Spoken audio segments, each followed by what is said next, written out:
ଆକାଶବାଣୀ।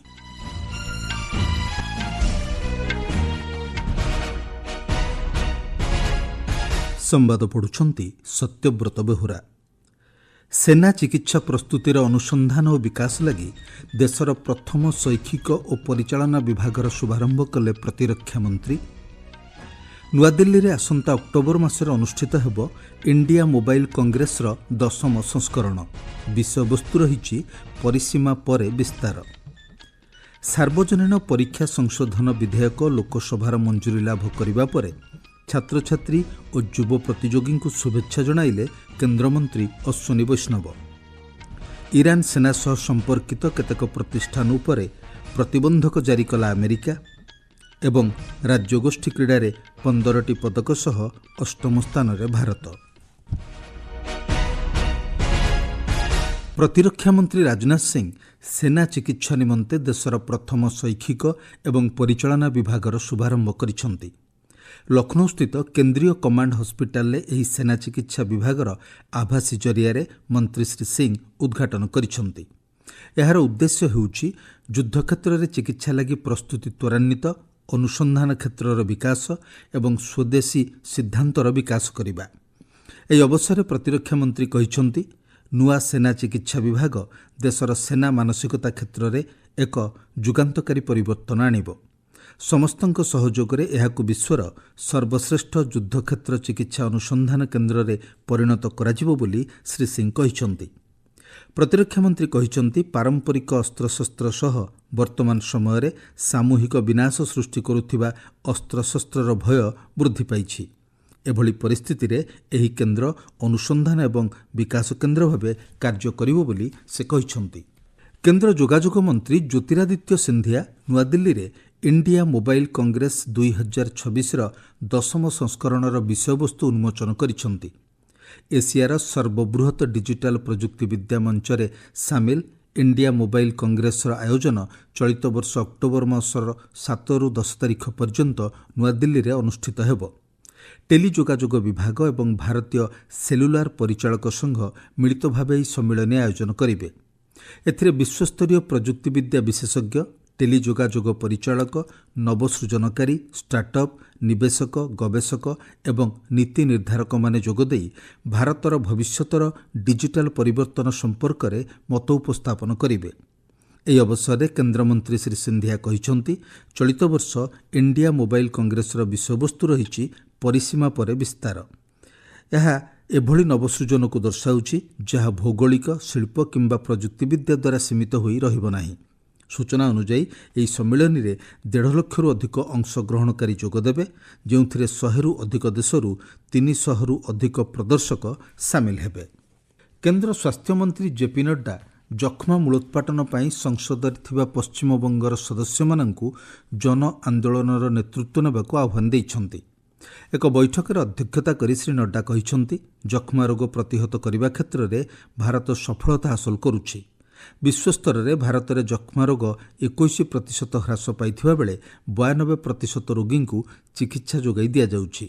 ସ୍ୱାସ୍ଥ୍ୟମନ୍ତ୍ରୀ ସାଂସଦମାନଙ୍କୁ 2030 ସୁଦ୍ଧା ଯକ୍ଷ୍ମା ମୂଳୋତ୍ପାଟନ ପାଇଁ ସମ୍ପ୍ରଦାୟ ଯୋଗଦାନ ଦୃଢ଼ କରି ଏହାର ଚିହ୍ନଟ ଓ ଚିକିତ୍ସା ବ୍ୟବସ୍ଥା ସମ୍ପର୍କରେ ସଚେତନତା ସୃଷ୍ଟି କରିବା ଲାଗି କହିଛନ୍ତି। ଲୋକସଭାରେ ଗତକାଲି ସାର୍ବଜନୀନ ପରୀକ୍ଷା ସଂଶୋଧନ ବିଧେୟକକୁ ମଞ୍ଜୁରୀ ମିଳିବା ପରେ କେନ୍ଦ୍ର ସୂଚନା ଓ ପ୍ରସାରଣ ମନ୍ତ୍ରୀ ଅଶ୍ୱିନୀ ବୈଷ୍ଣବ ଦେଶର ଛାତ୍ରଛାତ୍ରୀ ଓ ଯୁବ ପ୍ରତିଯୋଗୀଙ୍କୁ ଶୁଭେଚ୍ଛା ଜଣାଇଛନ୍ତି। ସାମାଜିକ ଗଣମାଧ୍ୟମରେ ଶ୍ରୀ ବୈଷ୍ଣବ କହିଛନ୍ତି, ପରୀକ୍ଷାର ଅସାଧୁ ଉପାୟ ଅବଲମ୍ବନ କ୍ଷେତ୍ରରେ ଏହି ବିଧେୟକ କଠୋର ପଦକ୍ଷେପ ଗ୍ରହଣ କରିବ। ସେ କହିଛନ୍ତି, ଫାଷ୍ଟଟ୍ରାକ୍ ଅଦାଲତ ଜରିଆରେ ଅଭିଯୁକ୍ତମାନଙ୍କୁ ଅତି କମ୍ ସମୟ ମଧ୍ୟରେ କଠୋର ଦଣ୍ଡ ବିଧାନର ବ୍ୟବସ୍ଥା ଏହି ବିଧେୟକରେ ରହିଛି।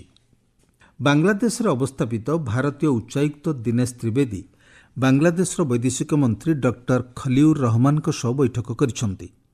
ବୈଠକରେ ଢାକା ସହ ଏକ ସକାରାତ୍ମକ, ଗଠନମୂଳକ ଏବଂ ଭାଗିଦାରିତାପୂର୍ଣ୍ଣ ସମ୍ପର୍କ ନେଇ ଭାରତ ଦୃଢ଼ ପ୍ରତିବଦ୍ଧତା ପ୍ରକାଶ କରିଛି। ସାମାଜିକ ଗଣମାଧ୍ୟମରେ ଉଚ୍ଚାୟୁକ୍ତ ଶ୍ରୀ ତ୍ରିବେଦୀ କହିଛନ୍ତି, ବାଂଲାଦେଶର ବୈଦେଶିକ ବିଭାଗ ରାଷ୍ଟ୍ରମନ୍ତ୍ରୀ ଶମା ଉବେଦ ଇସଲାମଙ୍କ ସହ ମଧ୍ୟ ଦ୍ୱିପାକ୍ଷିକ ସମ୍ପର୍କ ଦୃଢ଼ କରିବା ନେଇ ଆଲୋଚନା ହୋଇଛି। ସୂଚନାଯୋଗ୍ୟ, ଗତ ସପ୍ତାହରେ ଭାରତ ବାଂଲାଦେଶର ପ୍ରଧାନମନ୍ତ୍ରୀ ତାରିକ ରହମାନଙ୍କୁ ଆସନ୍ତା ସେପ୍ଟେମ୍ବର ମାସରେ ନୂଆଦିଲ୍ଲୀରେ ହେବାକୁ ଥିବା ବ୍ରିକ୍ସ ସମ୍ମିଳନୀରେ ଯୋଗ ଦେବାକୁ ନିମନ୍ତ୍ରଣ କରିଛି। ବ୍ରିକ୍ସ ଦେଶ ସମୂହ ମଧ୍ୟରେ ବାଂଲାଦେଶ ନଥିବା ବେଳେ ଭାରତ ସ୍ୱତନ୍ତ୍ର ଅତିଥି ଭାବେ ବାଂଲାଦେଶକୁ ନିମନ୍ତ୍ରଣ କରିଥିବା ଜଣାପଡ଼ିଛି। ବ୍ରିକ୍ସରେ ଏବେ Brazil, China, Egypt, Ethiopia, Bharat, Indonesia, Iran, ରୁଷ, ସାଉଦି ଆରବ ଏବଂ ୟୁନାଇଟେଡ୍ ଆରବ ଏମିରେଟ୍ସ ସଦସ୍ୟ ଅଛନ୍ତି। ଆପଣମାନେ ସମ୍ବାଦ ଶୁଣୁଛନ୍ତି ଆକାଶବାଣୀରୁ। ଇରାନର ରିଭଲ୍ୟୁସନାରୀ ଗାର୍ଡ ସହ ସମ୍ପର୍କିତ କେତେକ ପ୍ରତିଷ୍ଠାନ ଉପରେ ଆମେରିକା ପ୍ରତିବନ୍ଧକ ଜାରି କରିଛି। ଆମେରିକାର ଟ୍ରେଜେରୀ ବିଭାଗ ସୂଚନା ଅନୁଯାୟୀ ଏହି ପ୍ରତିବନ୍ଧକ ଯୋଗୁଁ ହରମୁଜ ପ୍ରଣାଳୀରେ 8ଟି ତୈଳବାହୀ ଟ୍ୟାଙ୍କର ଏବଂ 10ଟି କମ୍ପାନୀ ଉପରେ କାର୍ଯ୍ୟାନୁଷ୍ଠାନ ଗ୍ରହଣ କରାଯାଇଛି। ଆମେରିକା ପକ୍ଷରୁ ଇରାନର ନିୟମ ବିରୁଦ୍ଧ ପେଟ୍ରୋଲିୟମ ବ୍ୟବସାୟକୁ କ୍ଷତିଗ୍ରସ୍ତ କରିବା ଲାଗି ପଦକ୍ଷେପ ନିଆଯାଉଛି। ଆମେରିକା ଅଭିଯୋଗ କରିଛି, ଇରାନର ସେନା ହରମୁଜ ପ୍ରଣାଳୀ ଦେଇ ଯାତାୟାତ କରୁଥିବା ବାଣିଜ୍ୟିକ ଜାହାଜଗୁଡ଼ିକୁ ସାମୁଦ୍ରିକ ବୀମା ଲାଗି ବାଧ୍ୟ କରୁଛି। ଅନ୍ୟପକ୍ଷରେ କେତେକ ତୈଳ ପରିବହନକାରୀ କମ୍ପାନୀ ଚୀନ ଏବଂ ୟୁନାଇଟେଡ୍ ଆରବ ଏମିରେଟ୍ସକୁ ଅଶୋଧିତ ତୈଳ ପହଞ୍ଚାଇଥିବା ଆମେରିକା କହିଛି। ସୂଚନା ଅନୁଯାୟୀ ଚଳିତ ବର୍ଷ ଆରମ୍ଭରୁ ଏପର୍ଯ୍ୟନ୍ତ ଇରାନ ସହ ସମ୍ପର୍କିତ 100ରୁ ଅଧିକ ଜାହାଜକୁ ଆମେରିକା ପ୍ରତିବନ୍ଧକ ସୂଚୀରେ ସାମିଲ କରିଛି। ବାଣିଜ୍ୟ ଓ ଶିଳ୍ପ ମନ୍ତ୍ରୀ ପୀୟୂଷ ଗୋୟଲ କହିଛନ୍ତି, ନବସୃଜନ, ଉନ୍ନତ ପ୍ରଯୁକ୍ତିବିଦ୍ୟା, ଷ୍ଟାର୍ଟଅପ୍, କ୍ଷୁଦ୍ର ଏବଂ ମଧ୍ୟମ ଉଦ୍ୟୋଗ ଭାରତର ଆର୍ଥିକ ବିକାଶକୁ ଆଗକୁ ନେଉଛନ୍ତି। ନୂଆଦିଲ୍ଲୀରେ ଆୟୋଜିତ 22ତମ ଜେଆର୍ଡି ଟାଟା ସ୍ମୃତି ସମ୍ଭାଷଣରେ ଶ୍ରୀ ଗୋୟଲ କହିଛନ୍ତି, ଉତ୍କୃଷ୍ଟତା ହାସଲ ଲାଗି ସବୁ ସମୟରେ ଉଦ୍ୟମ କରିବା ଆବଶ୍ୟକ ଏବଂ ଏହା ସୁନିଶ୍ଚିତ କରାଯିବା ଉଚିତ ଯେ ମେଡ୍ ଇନ୍ ଇଣ୍ଡିଆ ସାମଗ୍ରୀ ଏହାର ଗୁଣବତ୍ତା ଓ ପ୍ରତିଯୋଗିତାମୂଳକ ଗୁଣ ଜରିଆରେ ବିଶ୍ୱସ୍ତରରେ ମହତ୍ତ୍ୱପୂର୍ଣ୍ଣ ସ୍ଥାନ ହାସଲ କରିପାରିବ। ଏହି ଅବସରରେ ମନ୍ତ୍ରୀ ଶ୍ରୀ ଗୋୟଲ ନବସୃଜନକୁ ବୃଦ୍ଧି ଦେବା ଲାଗି କେତେକ ପଦକ୍ଷେପ ସମ୍ପର୍କରେ ସୂଚନା ଦେଇ କହିଛନ୍ତି, ନବସୃଜନ କ୍ଷେତ୍ରରେ ଅନୁସନ୍ଧାନ ଏବଂ ବିକାଶ ଲାଗି 1 ଲକ୍ଷ କୋଟି ଟଙ୍କାର ଇଣ୍ଡିଆ ଏଆଇ ମିଶନ ଏବଂ ଦ୍ୱିତୀୟ ପର୍ଯ୍ୟାୟରେ ସେମିକଣ୍ଡକ୍ଟର ମିଶନକୁ ସାମିଲ କରାଯାଇଛି। ସେ କହିଛନ୍ତି, ଏହାଦ୍ୱାରା ଦେଶର ନବସୃଜନ ପରିସ୍ଥିତି କ୍ଷେତ୍ରକୁ ଆହୁରି ଦୃଢ଼ କରାଯିବା ସହ ଆଗାମୀ ଦିନରେ ପ୍ରଯୁକ୍ତିବିଦ୍ୟାର ବିକାଶ କ୍ଷେତ୍ର ତ୍ୱରାନ୍ୱିତ ହୋଇପାରିବ। ଗ୍ଲାସଗୋଠାରେ ଚାଲିଥିବା ରାଜ୍ୟଗୋଷ୍ଠୀ କ୍ରୀଡ଼ାରେ ମହିଳା 69 କିଲୋଗ୍ରାମ ଭାରୋତ୍ତୋଳନରେ ରୌପ୍ୟ ପଦକ ଜିତିଥିବା ହରଜିନ୍ଦର କୌରଙ୍କୁ ପ୍ରଧାନମନ୍ତ୍ରୀ ନରେନ୍ଦ୍ର ମୋଦି ଶୁଭେଚ୍ଛା ଜଣାଇଛନ୍ତି। ସାମାଜିକ ଗଣମାଧ୍ୟମରେ ପ୍ରଧାନମନ୍ତ୍ରୀ ହରଜିନ୍ଦରଙ୍କୁ ପ୍ରଶଂସା କରି କହିଛନ୍ତି, ଏହା ତାଙ୍କର ଉନ୍ନତ ପ୍ରଦର୍ଶନୀ ଥିଲା।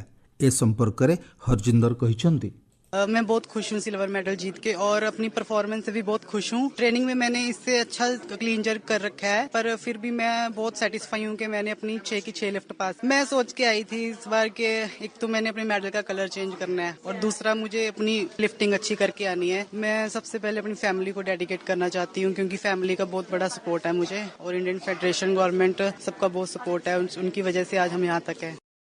ରାଜ୍ୟଗୋଷ୍ଠୀ କ୍ରୀଡ଼ାରେ ଭାରତୀୟ ଭାରୋତ୍ତୋଳନକାରୀଙ୍କ ପ୍ରଦର୍ଶନ ନେଇ ପ୍ରଧାନମନ୍ତ୍ରୀ ପ୍ରଶଂସା କରିଛନ୍ତି। ଶ୍ରୀ ମୋଦି ମଧ୍ୟ ଦ୍ରୁତ ଧାବକ ଗୁଲବୀର ସିଂଙ୍କୁ ପୁରୁଷ 10,000 ମିଟର ଦୌଡ଼ରେ ରୌପ୍ୟ ପଦକ ଜିତିଥିବାରୁ ଶୁଭେଚ୍ଛା ଜଣାଇଛନ୍ତି। ତାଙ୍କ ପ୍ରତିକ୍ରିୟାରେ ଗୁଲବୀର ସିଂ କହିଛନ୍ତି, अच्छा हुआ क्योंकि हमारे देश के लिए मेडल आया है, क्योंकि जिस हिसाब से हम प्रैक्टिस कर रहे हैं कोच को खुशी है और जितने भी हमारे जो सपोर्ट कर रहे हैं। कॉन्फिडेंस तो ये है बाहर के जितने एथलीट हैं उनके साथ कंपटीशन कर रहे हैं, हम इनके साथ कैसे दौड़ेंगे, क्या हुआ। बड़े प्लेयर के साथ खेलते हैं तो हमारे अंदर की जो फीलिंग है ना वो निकल जाती है, क्योंकि हम ये लगता है हम मेडल जीते किस हिसाब से वो कंपटीशन कर रहे हैं हमारे से। ଗ୍ଲାସଗୋଠାରେ ଚାଲିଥିବା ରାଜ୍ୟଗୋଷ୍ଠୀ କ୍ରୀଡ଼ାରେ ଭାରତର ପାରା କ୍ରୀଡ଼ାବିତ୍ମାନେ ଇତିହାସ ସୃଷ୍ଟି କରିଛନ୍ତି।